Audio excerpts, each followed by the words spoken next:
We start working. Start working. All right, everybody, we are here for a healing video to answer a question that we've got on the regular. People have had the opportunity to utilize our Easy Lead. This leash flips up over the dog's muzzle, and we can develop a really good healing behavior. Come on, bud. By having the ability to stop them easily. This teaches the behavior. It conditions the behavior of healing. This is not going to get a dog, just this alone, to heal off lead or completely loose leash, but this starts the process. Then we slip that off. Did you see how fast that was? Ready? Over their muzzle, we slip that off. Now we have a standard slip leash. This is what the average person, you know, a choke chain or a slip chain or a whatever you want to call it. This is what a lot of people train healing with. So we've added a step before this to kind of develop a better behavior. And that's what we talk about. The smaller steps you take in dog training, the faster you're going to get there. We add that step, and then we are here. Now we can start to incorporate collar conditioning, where we can tug and tap the collar at the same time. And as we do that, we develop a dog that's going to walk on leash, loose leash, and start to understand the collar. Now this would be the most challenging step of the whole process, and that's we take this leash out of the ring here, and now we have a standard 4.5 foot long leash that can be rolled up, that we can go for a walk with our dog, right? If this is your first time to the channel, this is the first time you are finding us via this video, hit the subscribe button, buddy. We have a lot of other great content out there. Now we're gonna do what I'm gonna call the 10-yard healing drill with Legend today. We talk about, it's not about a long walk. We need mental stimulation, and we need to be able to work through a dog's ability to focus with this. Now, Legend may be too good at healing to truly show what this looks like. I thought he would make enough mistakes, but we're gonna go ahead and try it. Essentially, I'm gonna start back here at the end of this. We are not going to walk further than this end, right up to the camera to you guys. What we're going to be utilizing is pulling his focus. We've already started collar conditioning. He's got a pretty good handle on that, but requires a fair amount of maintenance. And that's the question that we get. How do I go from this? As long as I'm staying on top of him constantly, we have a pretty good healing session, but I'm tired of staying on top of them constantly. How can we make this better? Or how can we get the dog to pay more attention to us? So the 10-yard healing drill is what we're gonna be doing. And it starts just like this. Good. So we're going to have him at a heel position. Now when you do this, you need to take your leash. You have to already have the prereqs. You've got a dog that's pretty collar conditioned to heel, but is struggling a little bit from a focus standpoint. We're going to start teaching them, and it's going to require clipping the leash to their collar, grabbing the handle, and dropping the rest of it. We've got a lot of slack here. I don't want constant tension. I don't want you to think about even pulling on this leash unless they get to the end of it. That's where we're going to use that. So we're going to start right here at the beginning. Right here. Good. Then we're going to say, yeah, he's going to do perfect for this. Good. So a little tug. We're going to start off here with heel. Now I've got my collar set to the right level for him. Heel. And then we're going to stop. Now, he's not in the right position. He's stopped a few steps past me because he's not paying attention. He's focused up at burrs. I'm going to show you how we're going to work through that. Heel. We're changing directions. We're using our body here. Anytime we change directions or we need something, we're going to tap on that collar. Heel.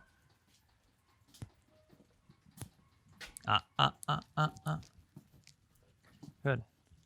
Every time we're changing directions, he's feeling that collar. Here to little verbal. I'm going to go back to the beginning, essentially, anytime we make a mistake, anytime he falls out ahead of me. And the goal at the end of the session is to be able to walk 10 full yards without a mistake. And I don't know if we can quite get there because we're going to add difficulty into this. I'm not putting a lot of focus on a verbal. I'm not putting a lot of focus. I need him to pay attention to me. That's what we're lacking. There's a couple different ways you can do this, and this is one way that is going to be very powerful. He's not paying attention again. We're going to go back this way. We've got this as our security or our safety blanket so he doesn't get too lost. We're going to stand here. This is the portion that is going to be the hardest for the average young dog. This is the hurry up and wait. This is when you're standing at the car, you're standing at the corner, you're waiting on somebody to walk by with their dog in a local place. You're trying to do things right for you and your dog in those higher distraction situations, and you have to stand still. So we're going to stand still for a little bit. If he can handle that, then we're going to take another step forward. He has been given the heel cue. We've asked for heel, so we don't need to constantly repeat this to him. He should be able to focus. We start walking. Now we're going to stop again. Oh, he stopped too far. We're going to go back this way. Using our footwork. I'm turning him around with my body. I never touched him once, but I pushed through him to get him to cue off of my position and my ability to direct him this way. It's all like mild physical dominance and spatial pressure.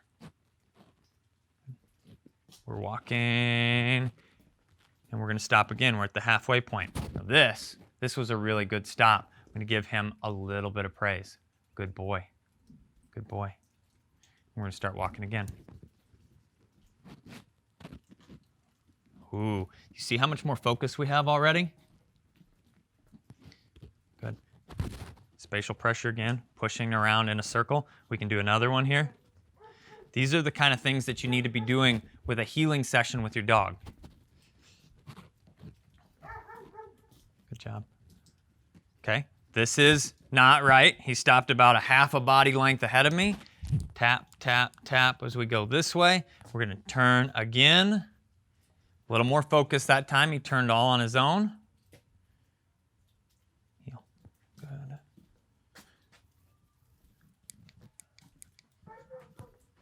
We're not going for a mile-long walk in a single direction. Good. We're just walking back and forth, incorporating good standing periods in this. It's important for him to understand patience. It's important to build and work on and develop patience. He's got distractions out here. We've got a few birds flying. We've got other dogs working back off this direction. So things that are going to pull his focus. And you should be first doing this at home. Then you should be able to take this type of drill onto your walk. But if you only make it to the end of the block, this is going to be better for him than taking a 1 mile walk where you're constantly staying on top of him and he's trying to pull or he's trying to get ahead or he's trying to search or check things out. If he's sniffing, it's not healing. If he's looking around doing other things, that's not healing. And he needs to be developing that ability to pay attention to you during that session. So it's as we're walking through this drill, it's important to be honest with yourself. And I think that's the biggest thing that people make a mistake on. They say, oh, that was close enough, or oh, that was pretty good. And when we get to this stage in the game here, we've lost focus to go see something else because we were hurried up and waited too long, developing patience. So now we start back at the beginning. But we have these lines. This is another place, and I've actually been doing it and not mentioning it, but pretty much stopping at these lines. And this gives you a really good visual. Did he continue walking, or did he stop when he was supposed to? He start working, and he crossed over that line. So we're going to turn around and go back. Using spatial pressure again, we'll start walking again. There, he stopped at the line with me. So we're going to stand here, let him think a little bit. We'll give him a little praise. Good boy. That's all he needs in this session.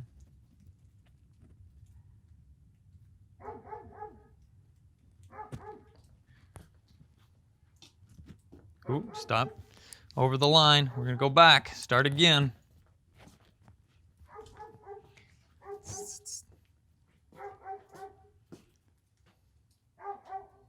This one is much better. His front shoulder is even with me. And we don't need to be Nazis about this.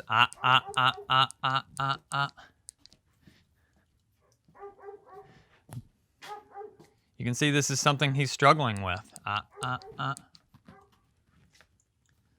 Stopping when I stop. It's not like I'm sprinting back and forth. This isn't a game to trick them. This is pretty easy. They just need to be paying attention. That looked really good. Let's go ahead and move on. I waited till he was paying back attention. He looked back to the left. This looks really good.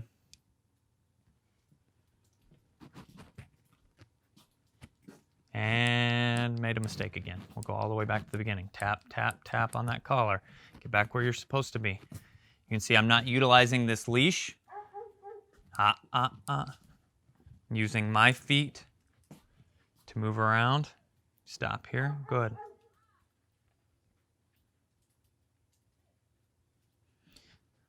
The leash is here to help if he gets really turned out.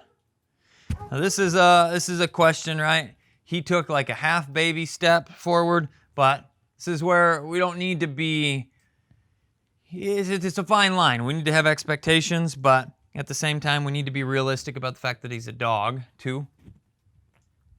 He kind of cocked himself out. This is something that we could correct or we could work through. I'm going to see if he is able to fix it himself when we continue or if he gets sloppier when we move on from here.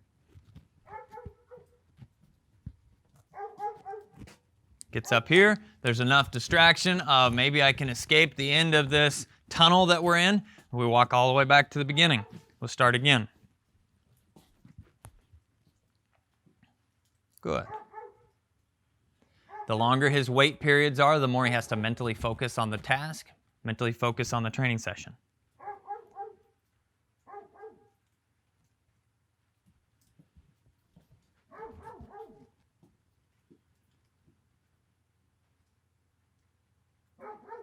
Good, we got one more. Much better. Good job, guys. That's what we're going to call this session for him. This is the 10-yard drill. We utilized 10 yards to work an entire healing session with this guy and built a lot of focus and a lot of understanding about how to pay attention to me as a handler and stay with me healing on leash. Thanks, guys, for watching. I'm the guy with the pink gun. This is Legend, and we'll see you in the next video.